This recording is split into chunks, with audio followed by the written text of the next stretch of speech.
Did you know that most women would rather talk about their own death than their finances? Well, we're here to change that.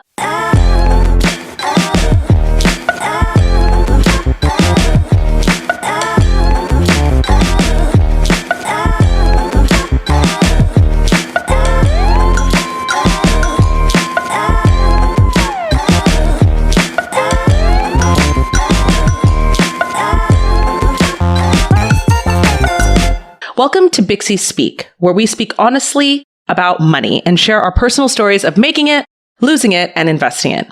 We focus on real-life situations that affect us, women living in cities all around the world. From Bangkok to Bangalore, we are out here just trying to live our best lives. And to do that, though, we have got to turn our finances around from being obstacles to living our dreams to becoming opportunities to make our dreams a reality. In each episode, we tackle a typical life event in the life of an urban woman the world over, and the role that money plays in helping or harming our situation. We'll invite guests to share their experiences from mating and money to marriage and money to today's episode of fertility in our finances. And we'll share tips, tools, and strategies that have helped us. Nothing is off limits. I'm your host, Rosalia Guitao, CEO of Bixie, a financial platform aimed at helping women take control of their finances and live the life of their dreams. Full disclaimer, Bixie and Bixie Speaks is not a financial advisor and does not provide financial advice. We're an education platform. Learn more about us and our community on www.mybixie.com or download the Bixie app on Apple Store or Google Play. Welcome to the wonderful world of Bixie. So let's get into it. Today, we're tackling fertility and finances. The decision to become a parent is the most important decision you will ever make. By the time you're ready to make it, and even if you are not, it will make a huge impact on your life and your bottom line. This is especially the case for those who suffer from infertility. Full disclosure, I am one of them. I started planning for a family in my late 30s, experienced infertility for 3 subsequent years. I underwent 3 rounds of in vitro fertilization, or IVF. I had a miscarriage and 2 failed adoptions. And now I'm finally a mama to an 18-month-old girl and expecting twins this summer. I'm one of the lucky few. Today, we're going to talk to a woman on the precipice of embarking on her own fertility journey. Diane de Saint-Germain is a French entrepreneur based in Bangkok. She's also the co-founder and chief marketing officer of Wasabi, where she is building the world's largest community for halal professionals. She's also in her 30s and exploring her own fertility future. Diane, welcome to the show. Hi, thank you very much for having me today. I'm blessed to be here and be able to discuss this very interesting topic with you. So we'll start with the most obvious. Do you want to have children? Yes, so I do not have any kids for now. I do have 2 dogs, but then I cannot consider them really as my kids, and I do want kids. I've been wanting it for, I think, actually over 10 years, but never took the step to really do it with the person I wanted to have them. And how many children do you want to have? Ideally, I would like 2, but I'm not against 3 or 4. Wait till you have one. Yeah, the numbers always go down the more children you have. And why do you want to be a mother? This is something I always felt like a call. I think it's, I want to have kids, not just for the love that they would give me, but it comes from love. I have a lot of love to give. And I think that this love that I would provide to my kids would make them good people who would hopefully improve the world we live in. I want to be able to believe in humanity and think that the next generation is going to improve whatever we're doing right now, do it better with more knowledge and more care. And what do you think right now are the obstacles from you realizing this dream of being a mother of 1, 2, 3, or possibly 4? Well, I'm currently single, so that's the first. So definitely finding the right person. I do not feel like I have the strength to raise a child on my own. I know that some women do, and I applaud them for that, but not me, not as for now. With being a co-founder of a startup, it's already a baby on its own. So definitely finding the right person to do it with. And as well, my own infertility issues. I have PCOS, so polycystic ovarian syndrome, meaning that every cycle, I may not have periods, as regularly as other women. There is not like one follicle that is going to grow and take the lead and then I would be able to ovulate.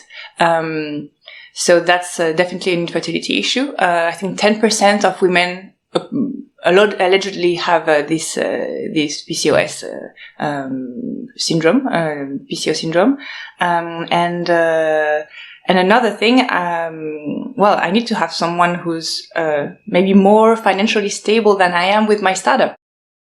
So yeah, finding the right person, financial stability, and overcoming infertility. Yeah, so basically what probably most millennial women currently experience. I think what you just described, those are the three greatest, they're not impossible obstacles to overcome, but they are the crux of the decision in having kids. I think for a lot of millennial women, just shout out, millennial women, we're older than we think we are. Millennials are 26 to 41 years old right now. And having myself, only begun to ask these questions or really face myself and my fertility at 35 years old, I only got married at 35 years old. Those were the top things. It's like, first you have to find the right person, right? Because again, as you rightfully say, it is incredible to be a single mother. One of our speakers on our recent Bixie Speaks on motherhood and marriage is a single mom of two. You all remember her, amazing entrepreneur. And it's not easy. And that's a really tough and challenging path. And if it's not for you, then it's not for you. So first thing is you have to find your soulmate, and your soulmate has to be the kind of person who's a good parent. And these things are very difficult to find. And then you have to have the money, because I think it varies depending on where you live, but we know that kids are expensive. We know school's expensive. And I personally can tell you diapers are insanely expensive. And they go through them like water. I mean, really, like every single month. You know how Lazada, like the online e-commerce, have like sales month, like 4,455? Yeah. This is the moment my husband and I hit the Lazada and we just like bulk buy diapers because it's so expensive. So that's just the beginning, right? So we know that children are expensive. So you need to be in a financial position to care for them. And that third thing you just mentioned, which is the fertility. The longer you wait to make these decisions, and I'm going to read off like some fairly scary stats, and this isn't meant to fearmonger our listeners. It's meant to really empower you with information that I think, Diane and I have spoken about this before, that we arguably lacked as millennials. We just didn't have these numbers in our face. So the optimal time so there's when you think about fertility, there are kind of three factors in fertility. There's your egg number, right? So how many, and here's a fun fact, you are born with the number that you will have. It's not like it's going to go up. It's not, but it definitely goes down, but you are born with a fixed number. And funnily enough, you actually have that exact number when you were in your mother's stomach. So that's a little bit meta for those of you. When I was pregnant with my daughter, she had all of her eggs that she was ever going to have there. So there's the number of the eggs, which go down over time as you age. There's the quality, and this is arguably even more important, as I learned in my own infertility journey, the quality. So here's the breakdown, which also goes down significantly with age. Now, the scary part is the ages. You think you're 33 and you're young. I hear a lot of women who are like, I'm 33, I'm 34, I'm still young. You look young. You have the fitness level of a young person, but you have the eggs of, literally, when you get pregnant at 35, they call you a geriatric. You have the eggs of a geriatric. A geriatric is, when I say the word geriatric, usually envision white hair, very old. That is literally what your eggs look like, okay, at that very young age. And the quality, so the best quality and the greatest quantity is like 24 years old, 25, 26. You have a huge dip in quantity and quality again when you're 28, 30, then you have another dip at 33, and then you have like the drop off, like the death drop at 37. And it looks like on a chart, it's just like, pfft, like it looks like it's all over for you. And then by the time you're 41, your quality and quantity are such that I think, what was the number? If you have imagine like a carton of eggs, of a dozen eggs. 8, 9, 10 out of 12 of them, or 8 out of 10 of those eggs, by the time you're in your late 30s, have chromosomal abnormalities. So that lead to Down syndrome. Yeah, down to like, either developmental issues or you can't even carry to term, right? Like the kind that are non-viable for the baby, where you find yourself in a real horror situation of having one of those late-term miscarriages that we have recently started to hear about. And so so you have egg quality, egg quantity, and then the third key thing in having a baby is you need a uterus that can support a pregnancy. And as I recently realized, part of this whole uterus that supports pregnancy is a cervix. So I also have a cervix that finds it very difficult to carry the weight of a baby. And so there's all of these mechanisms that truly have to align. And I guess that's why they call it the miracle of life. Like, really, like everything has to go perfectly well for a healthy baby to be produced. So when I was going through my own infertility journey, I started to really realize, like, wow, thank God, thank the universe, thank everybody that I came out healthy, full. Like, the chances of all of the stars aligning for you to be where you are right now is actually really, really rare. And increasingly rare over time. As Diane rightly points out, like finding that soulmate, finding, the money, and then making sure that your eggs, egg quality, quantity, uterus, cervix, and let's not even talk about the guys and their sperm, because by the way, men's sperm fertility is on serious decline. So that's the second half of the equation that we're not going to get into today, because this is a show aimed at women. But so everything really has to be aligned for us to even begin to, make our dreams come true of becoming a mother. So I guess my next question is kind of like, when I say, as we talk about this, as I talk about fertility, what's the first thing that comes to mind? What's the first thing that you think of? What's the first thing that you feel when I talk about this? So when I hear fertility, I hear a word that is not very appealing, actually. Okay. I associate it with the medical environment, something that is not very warm or not very warm, not very welcoming, not very humane. How can I say that? Okay. Does it feel like, what would be another word that you would prefer using? I hear you, because I think another thing is you and I have a very clinical experience with our fertility, because you had PCOS and because I was just old to be trying to have a kid at 36. Sorry, ladies, but you are old having a kid at 35. And I needed a lot of reproductive assistance. And so my whole journey was extremely clinical. It was doctor's visits, vaginal ultrasounds, blood tests, injections. Yeah, actually, I mean, fertility is it's a word that we use as well for other things than just women. We can say that a soil can be fertile. Yeah, but that sounds nice. Yeah. It sounds like, but I would like, I don't know, a word that is maybe just that feels like our own, more maybe more woman friendly, more people friendly, and because for me it's due to the experience I have. It sounds very clinical, and it also, when I hear fertility, I also hear sterility. I hear the other. You hear side infertility, of the coin. Yeah. So when I hear fertility, it's also like, okay, so fertile or sterile. Infertile. And I think that's really interesting, because maybe it's colored by our experience. When we hear fertility, we hear infertility, and this, part of the flip side of infertility, or one of the things that we know about infertility, and I know intimately, is it's very expensive to be infertile. How has your experience been? When I say fertility and finances, what does that sound like to you? It sounds like, from the moment I thought that I had the right partner, so first part of the equation checked. I had the right finances. Second one was good. Then I discovered that actually I had PCOS. So this polycystic ovarian syndrome.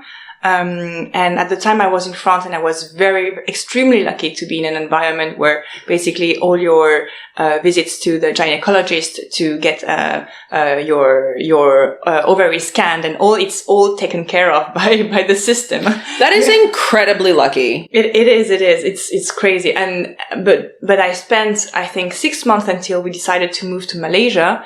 Like every month, twice per month, go see specialists and taking pills, and it is expensive. I mean, it costs time, it costs money, it costs your energy. A lot of discussions with my husband were around that. So even like your mental sanity is like takes a toll. Infertility is really hard on yourself. On your finances. I mean, like you said, luckily you were in France, but I can tell you if you were not in France, the average IVF cycle, even on this side of the world, so in Thailand, which has excellent medical care and is very affordable, you're talking 12 to 15,000 US per round. And most insurers do not cover it. And just again, here's the fun facts. You need to have a 67% chance at a successful birth from IVF. You need 3 rounds. Yeah. And every round it's like you dedicate your life, your days to it, your body to it. Yeah. Every other day is in the hospital. Like it's, and then, and then the third sacrifice is on your mental sanity, like your relationship with your partner. They chock you full of hormones. So you're basically like a hormonal 14-year-old. And then you have to just lie around and look, I'm not trying to say, it's necessary, but there's no drinking. Okay. So you can't even have a glass of wine to take the edge off. Like you just basically sit around in your house, getting injections or, taking meds, being hormonal and being faced for the first time truly with, I don't know if you had this experience, but like, I've always been a person who believes that like, if you put in enough effort, you'll get a reward. And the reality of fertility or infertility or waiting a long time to have kids is there is zero guarantee. You could do 1 round of IVF and have a baby. You could do 11. You could do 25. And you might never have anything. And that's why, when we start off with like the conversation of, do you want to have kids? Once you know that, and I think a lot of women have this gut feeling when we're very young. We kind of know like, yes, that's something I want.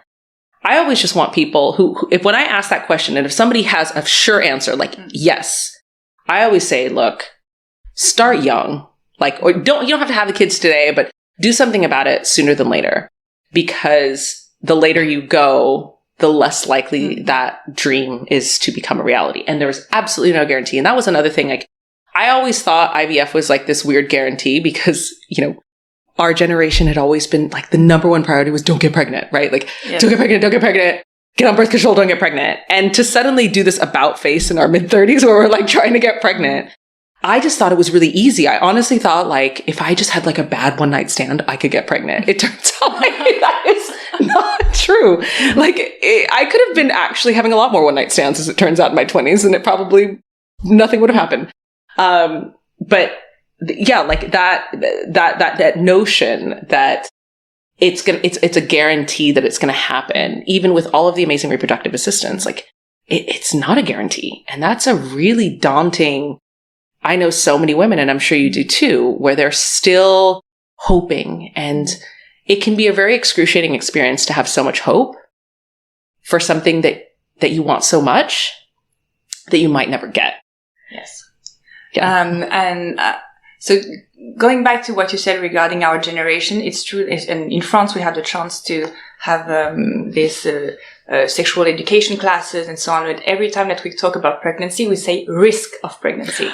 It's all the time a so risk true. of pregnancy, and therefore they tell you about the pill, about condoms, etc. But I think that one thing that I wish I had known at the time is actually first, it's. Even though it sounds very clinical, we're all very different. The body is not a machine. Yeah, it's not, you put a little bit of A, of B, and then you get C. Yes.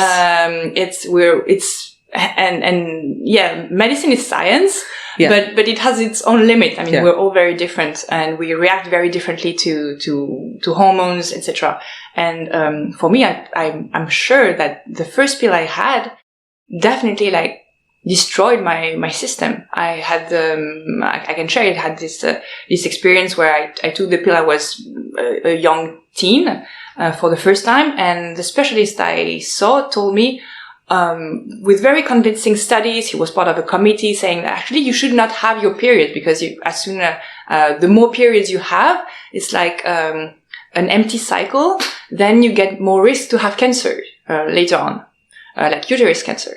And obviously I didn't want that. And you're like 13, 14, like, oh no, I don't want to have hair cancer. And he convinced me to take the Cerazette, which is a pill that you take continuously and that completely blocks your periods. And for me, the side effect that I had was that actually I had my periods non-stop for 2 months. And he was telling me, okay, no, maybe like, let's not take it for a week and then take it again. And for 2 months, I was bleeding up to the point that I had to wear post-surgery panties because I was bleeding nonstop, until I said, no, okay, stop. There is something wrong and I shouldn't do that. And the next specialist I saw told me that basically what I did, I mean, the first pill was super dangerous, and that it was supposed to be given only to women who did not want to have kids anymore. So you get this education in high school telling you, or middle school, high school, telling you that basically you have high risk of pregnancy every time, and that you need to protect yourself, that you need to take the pill. Then you see a specialist who probably is going to give you a pill which is still full of hormones, will probably mess up with whatever, I mean, what makes you fertile, and that was definitely the case for me. And so you don't want to be, you don't want to try to be pregnant anymore. It already starts as if everything is hard and complicated. And it's only when I felt like I was more stable in my mind, in my life, that actually I really felt like I had an urge to become a mother that was kind of suppressed all these years by the difficulties I had before. Yeah. And when I was ready, then I faced the PCOS. Yeah. Like, oh, okay. So actually the journey is still ongoing and still hard, and it's never been easy from the start. That's really interesting. That's I was just talking to my sister today, actually, and she was mentioning this issue that had happened in the Philippines, and basically it came down to being a parent is giving up all of yourself. So maybe this is a good thing, because you're kind of in your journey. I think, I'm not to say that, for those of you who look at somebody and got pregnant, congratulations, wonderful. I'm sure it's great, and you will also be great parents. But one of the things I found on my infertility journey is it made me appreciate, especially because now I managed to get a kid out of it. I appreciate her so much more every day. And it is the pain and suffering and sacrifice that went into having her has made it such that I understand that is part of the motherhood journey in some bizarre way. That is motherhood. So I was actually you were actually already being a mother, because it's, you really have to give up so much, and so much of your physicality. And there's a lot of, there's a lot of pain and suffering, and there's a lot of sacrifice, and see, this is the thing that's really unfortunate. You don't know how the end of the story is going to go. Yes. And that's the painful part. That was the part. If you could have told me, Rosalia, I can guarantee if you do 25 rounds of IVF, you will be guaranteed a child, I would have been like, fine, let's do it. Right. But there's just no guarantee that you're going to get that happy ending or that desired ending. And so maybe all of the suffering will be for naught, or maybe it will be for something. But if it is for something, I truly believe that all of the suffering that you experience is going to play into your relationship, and because it's definitely played with I appreciate my daughter every single second. And everybody said, oh, you're going to want to throw out of a window one day, they cry. Not a single time. I'm so grateful that she just exists, because we had to move mountains to make sure that she existed. But it wasn't easy. And I think one of the things that that I learned through this journey, and one of the reasons why we're talking about fertility in the context of finances, is there is no guarantee, but money plays a huge, huge, huge role in your outcomes. So, I often use this analogy of like, imagine that fertility and age are on a spectrum, okay? Fertility and age are on a spectrum, and cost. So at the far left side of the spectrum is a 23-year-old who, goes out one night on a Friday, has a few drinks, has a one-night stand, boom, pregnant, okay? Free. Pregnant for free. At the other end of the spectrum. But she has no money. But it's free to get pregnant. Yeah. At the other end of the spectrum is a 42-year-old, amazing, successful, beautiful, youthful looking woman who has poor quality eggs, poor quality, low egg count, etc. So she needs, and a uterus that can't support. So she needs a surrogate, a donor egg, and donor sperm, right? And that's going to cost you around $250,000 and above mark, depending on, where you get all of these three things, right? It's crazy. And then there's everything in between. So the 30, 32, 35-year-old, we're looking at the $50,000 mark, right? For the fertility journey. And this includes adoption. We've talked about this before where we think, oh, well, I could just adopt. No, it's not like adopting a puppy. Adoption is not guaranteed. I've had 2 failed adoption rounds, and it's also super expensive. So just keep that in mind. It's not a plan B. In fact, for us, it was actually our plan A, and we ended up doing IVF because of that. But that's a whole other story. But yeah, all of the options to become a parent, whether natural or whether through adoption, are over time and your age going up are going to cost you a lot of money. And so this rolls into my next, question to you. What do you wish you knew about fertility, all of this, what do you wish you knew, now that you could have told yourself, your 20-year-old self back then? Because for me, I would have said to my 28-year-old self, freeze your eggs, freeze them now. I know it's not a guarantee. By the way, the science is not you're going to freeze your eggs and guarantee a kid. No, of course not. But it is a backup plan, because when I'm telling you year 2 of my infertility journey, when I'm looking at the stats and I'm I may never get a decent egg out of this. If I had had a little repository of hope known as my egg bank, where my little youthful 28-year-old eggs were, it would have really, really, really helped out my situation, right? So that's what I would have told myself, and where I, in a very unsolicited manner, to every young woman who asks on random things, what advice would you give on anything? I'm freeze your eggs. That's all I ever say to anybody who asks, and sometimes they don't ask. What's the advice that you would give to your younger self? Well, definitely freeze your eggs as well. I literally just run around telling people this. Sooner than later. And I'm pretty sure I told you that. Yes, unsolicited, yeah. But you're right. I mean, it's so. I wonder why we're not told that earlier. I don't know either. Right? We go to university. Can you just give us 5 minutes where it's okay, ladies, we know that you're in, university, you're in graduate school. We know that your career is really important. Why don't you take 1 week off next week and freeze your eggs? Thank you. And even your gynecologist, they should as well be able to advise you about that. Exactly. I mean, they see you at least once per year. Exactly. So they should, they know that you're not getting younger. They see inside. So, yeah. I still don't know why they don't do. And another thing is, I think not to blame myself too much for what is happening. And when you were telling about the outcome, potential outcome, it may happen, it may not happen. I think I've learned to accept more that, okay, I would be extremely happy if it happens, but I'm not going to be devastated if it doesn't. And I think that when I started taking treatments for back in France and then later on in Malaysia to try to have kids with my husband at the time, I think I was blaming myself a lot for kind of, I was seeing myself as dysfunctional somehow. Because I could not carry babies as easily as all my other friends from the same age would. And no, I mean, I think that it played a role mentally as well, in the fact that it was maybe more difficult for me to just to ovulate. And when I realized that actually maybe this was not the right man, this was maybe not the right time, and I will be fine whether I have a kid or not, and that I'm ready to take the risk to start over, maybe, and have a child later with another man in another context. Then actually my period started again.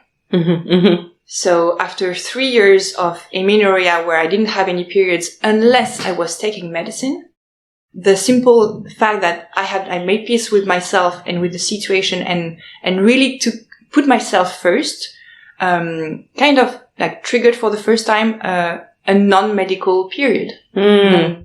Mm-hmm. So, yeah. There is something about this notion of you're kind of describing a surrender. I remember, so after we had been trying and doing IVF rounds, 2 rounds, out of 2 entire rounds, we got 6 embryos. Wow. So we put 2 in, nothing. Put another in, a miscarriage. We put 2 more in, nothing. We put another one in, miscarriage. And we had 1 left in the bank. And after the miscarriage, I remember just thinking, I honestly can't do this. I need a break. I really need a break. And so my husband and I, we were like, let's live our best lives. We're like, let's just live our lives. And so we learned how we learned how to sail that summer and got captain licenses. We day drank wine. We just had a nice time travel, just focused on just being ourselves and being okay. If it's just going to be us, we have to learn to be okay with that. And about 6 months later, we had one little egg left in the freezer, and we were like, well, what do you do with it? And I was like, you know what? Throw it in. Who knows? Whatever. Mm-hmm. And it was, I mean, the likelihood was very little that it was going to work, right? And it actually worked. Mm-hmm. And I think there is something about when you're just I just have to surrender and I'm sure there's the scientific link is stress related, right? Stressed, calm down, just don't overly stress about things. And she actually, she came out perfect and healthy. And to this day, they still can't tell me why I have infertility. So it's basically, they're just look, you're old. And no, and then most of your eggs are not good quality. And, and so I had literally 1 good egg out of everything. I had 1 good egg. And so that's just how life is. Right. And you really don't know. And I think coming to peace with knowing maybe I won't, and will I be okay with that? And I want to follow up with the questions. At the beginning, I asked you, do you want to have kids? Mm-hmm. And you're there's 3 key factors, mm-hmm. right? Having the right person, being financially ready, and trying to manage my PCOS. Where are you right now along that journey? So actually the PCOS is getting better by itself. Right, because because of just being more aligned with myself and taking care more of myself, even though I'm a startup founder. So definitely, financially, right now, being a tech startup founder, it's not the best moment. But are you taking steps to, I don't know, savings account, yes, or putting things away, things like that, investing? Definitely. Yeah. And actually I even consider going back to France, eventually, if at some point I need to get more support. Yeah. Yes, Thailand is not that expensive, but it would still be cheaper in France for me. Yeah. But I know a lot of people who actually come to Thailand in order to have IVF and so on, because it's 4 to 5 times cheaper than in the US or in other countries. Right. And let that be known. It's considered 4 to 5 times cheaper here, and it's still $15,000 a pop. Yes. Get ready. Regarding someone to share my life with and to be able to raise these children with me, well, they're not getting any younger either. So potential candidates, please. So basically for now, just I would say one out of 3 is fulfilled, and the second one, I have solutions. Okay. So okay, I'm still pretty confident that whatever happens. I'm going definitely to freeze my eggs. There we go. That's what. That's actually, just freeze your eggs. Ever since I've heard about it, and then you. Actually, it's very funny. I heard about it maybe like 2 to 3 weeks before you told me so. Again. And I was, okay. Listen to the universe. Yeah. There is, exactly. The universe is sending me a message, so I will definitely do it. Good. I cannot ignore these signs anymore. Good. That is always just, and again, there's no guarantee. Egg freezing is not insurance. It's not a guarantee, but my gosh, it gives you more to hang your hat onto than nothing as time progresses. So that's really great. So that being said, what are your 3 tips for managing the fertility and finances part? Because one of the things I think that is really, I'm just so shocked when it comes particularly to infertility and finances, there isn't a lot of support. I was very lucky. My health insurance actually covered 2 rounds of IVF. Wow. The 3rd one we had to pay out of pocket, but most normal health insurance does not. And there aren't a lot of like financial products made out there. And by the way, this is something that Bixie really wants to address, working with insurers to see how we can make fertility insurance more affordable and more accessible for women, because fun fact, infertility is becoming increasingly a problem because we are getting married and having children later than our optimal biological age. So our optimal biological age is 24, but by the time we're ready to get married and have kids, we're 35. So it's like there's a 10-year gap. And so this needs to be accounted for. So yeah, what are your tips on managing fertility and finances? Is it like, for me, it's in retrospect, like start saving young, or, what would you advise? Actually, yes, start saving young. And, for me, it was, on an account that I cannot easily, break and take the money out of. Something I cannot touch easily. Okay. Because otherwise it would be too tempting. And I've been tempted already a few times to take money out of it for my startup or for other issues. But I decided that no, it is going to be just for that. But knowing as well that I would have to write an email, probably even fly back to France in order to take whatever money I have on that account. I'm like, oh, okay, yeah, it's I'll do without it for now. Too complicated, So that's definitely something I would encourage people to do as well. I know, and I would say I would talk maybe to expats who are in Thailand. Yes, we are living our best lives. There are a lot of things to do, a lot of things to discover, travel, and so on. I noticed though that a lot of us, we are overspending compared to what we would do if we were in our home countries. I notably think, now I've been eating local food, more and more, and I try as much as possible not to buy any imported things. Yeah. So not just for the planet, but as well because it's super expensive. Yeah. And just a little change in your diet, choosing on top something that will be better for the planet because it's local, better for you because it's not something that is going to get ripe in the middle of a plane or a boat. Definitely, I think it will enable you to save a little bit of money and just be mindful that yes, we are living our best lives abroad, but think about the future. Yeah. And I don't want women especially to think about the future with anxiety, because when you project yourself in the future, it's also easy to think to let anxiety in, but more in a very rational, very a self-caring way. Mm-hmm. Yes, so I've been changing my diet, definitely. I've looked for alternatives as well to, for instance, for activities, especially in Thailand, you can have the same thing for a very cheap price, and sometimes you can pay for the same thing 5 or 6 times more expensive, just because it's in another location or with I don't know, something a bit fancier. Yeah. And the price range is huge. Yeah. One of the great things about living in Thailand is you can really get everything, and at all price levels, and they're all going to be good, by the way. And you have this amazing range of things. The $1 street food, taste-wise, is as good as if I'm I actually feel like going to, French organic restaurant, and both are accessible. And both are great. And it really is, you have options, basically. You're not forced into one or the other. So I think So like, yeah, having an unbreakable savings account, Yes. Mitigating your costs. I like that you point out to expats because a lot of our listeners are actually expats. And one of the things about expats is we are more in charge of building our safety net, our financial safety net, because we're not in a country with like a social services plan. And this is particularly expat women who are generally in the late 20s, mid 30s range. This is squarely in their wheelhouse. Like they really need to be paying attention to fertility and finances, because if like I always say, if you are 32 years old and you're like, and you want to have kids, the first answer is, do you want to have kids? And be like, yes. And you are currently at that moment single. I'm like, tomorrow, go get your eggs frozen, because here's the reality. Let's pretend you meet the person of your dreams tomorrow.